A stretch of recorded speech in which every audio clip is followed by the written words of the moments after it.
যাদের রাগ একটু বেশি তাদের মনটা কিন্তু খুবই পরিষ্কার হয়।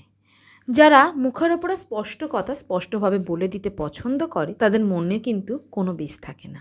যে মানুষগুলো অতিরিক্ত রেগে যায় বা কথায় কথায় চট করে রেগে যায় তারা মনের দিক থেকে অনেকটা নরম হয়। তারা কখনোই কোনো অন্যায় চোখের সামনে সহ্য করতে পারে না, বা কেউ তাকে অন্যায় রকমভাবে কোনো কথা বলছে সেটাও সে নিতে পারে না। সেই জন্যই কিন্তু সে চট করে রেগে যায়। সে রেগে যায় বলেই যে তার মনটা খুব খারাপ বা মনটা ভীষণই কুৎসিত তা কিন্তু একেবারেই নয়। রেগে গেলেও তার মন কিন্তু যথেষ্ট পরিষ্কার। আজকে আমি তোমাদের সাথে কথা বলবো রাগী মানুষের কী গুণ আছে। যে মানুষগুলো চট করে রেগে যায় তার মধ্যে এই 5টা গুণ তুমি দেখতে পাবে।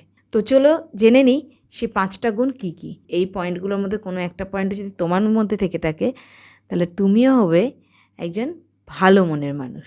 তো চলো জেনে নিই 5টা পয়েন্ট কী কী। নাম্বার 1, যে স্পষ্ট কথা স্পষ্টভাবে বলতে ভালোবাসে। যারা একটু এদিক ওদিক কথা বলে, মানে এদিক ওদিক ইট মিনস স্পষ্ট কথাকে ঘুরিয়ে পেঁচিয়েভাবে বলে, তাদেরকে তারা কখনোই পছন্দ করে না। যারা কথায় কথায় রেগে যায়, রাগী মানুষেরা কিন্তু এই ধরনের ব্যক্তি একেবারেই পছন্দ করে না।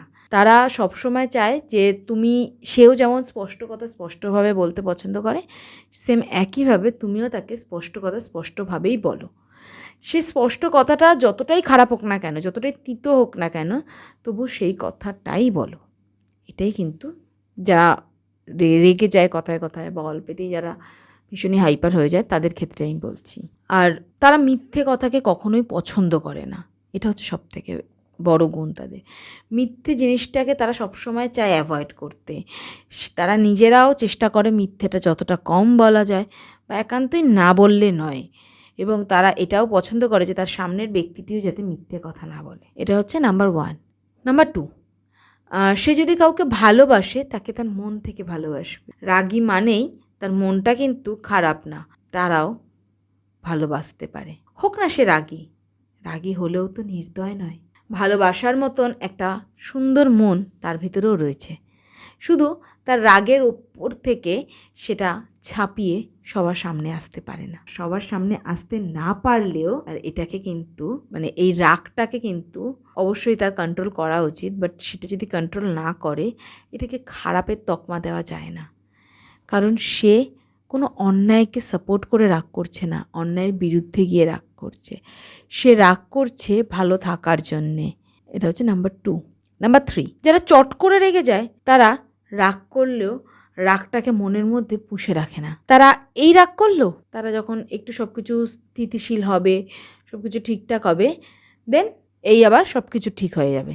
তারা কখন রাগ করে, কখন তারা রাগ কমিয়ে দেয় তুমি নিজেও বুঝতে পারবে না। হয়তো এই কিছুক্ষণ আগে ভীষণ রাগ অভিমান সব কিছু চলেছে, বাট সাডেনলি চেঞ্জড, সব কিছু জাস্ট আগের মতন হয়ে গেছে।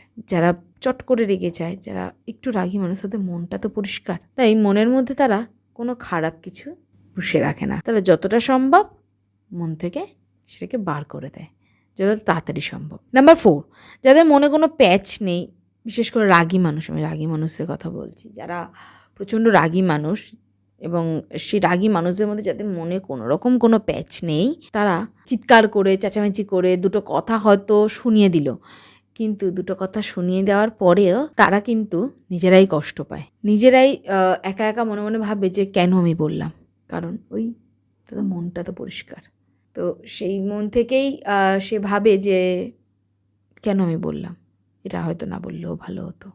যদি কারোর মনে ভীষণ রাগ থাকে, সে খুব রাগী মানুষ, বাট তার মনটা এরকম, আমি বলবো তার থেকে ভালো মনের মানুষ কিন্তু দুটো হয় না।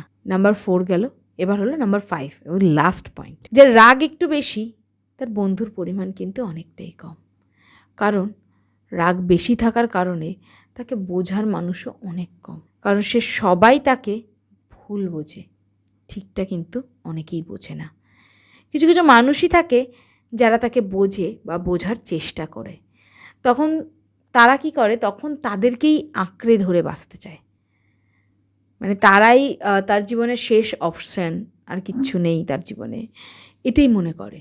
তো যারা আমি বলবো যারা একটু রেগে যায় তোমাদের বন্ধু সার্কেলের মধ্যে যদি কেউ থাকে যে চট করে রেগে যায়, তার থেকে দূরে চলে যেও না। এইসব মানুষগুলো থেকে দূরে চলে গেলে কী হবে বলো তো, এরা নিজেরা নিজেদের মধ্যে ডিপ্রেসড হয়ে যাবে। তো সেটা ঠিক না। এদেরকে বোঝো, এদেরকে টাইম দাও নিজের ভুলটা বোঝার। এরা এখন হয়তো চিৎকার করছে, খানিকক্ষণ বাদে নিজের ভুলটা বুঝে ঠিক তোমার কাছে ফিরে আসবে। এদের মনটা কিন্তু সত্যি অনেক পরিষ্কার, অনেক সহজ। তো আজকের ভিডিওটা এই পর্যন্তই। দেখা হবে নেক্সট একটা ভিডিওতে। ভিডিওটা ভালো লাগলে একটা লাইক করে দিও এবং কমেন্ট করে আমাকে কিন্তু জানাতে ভুলবে না। তোমাদের কারোর মধ্যেও যদি এই 5টা পয়েন্টগুলোর মধ্যে একটা থাকে, তাহলে কিন্তু আমাকে সেটা অবশ্যই কমেন্টে জানাবে। এবং তোমরা যদি 5টা পয়েন্টের মধ্যে কোনো একটা পয়েন্ট তোমাদের মধ্যেও থেকে থাকে, তাহলে তোমরাও হয়ে উঠবে একজন ভালো মনের মানুষ।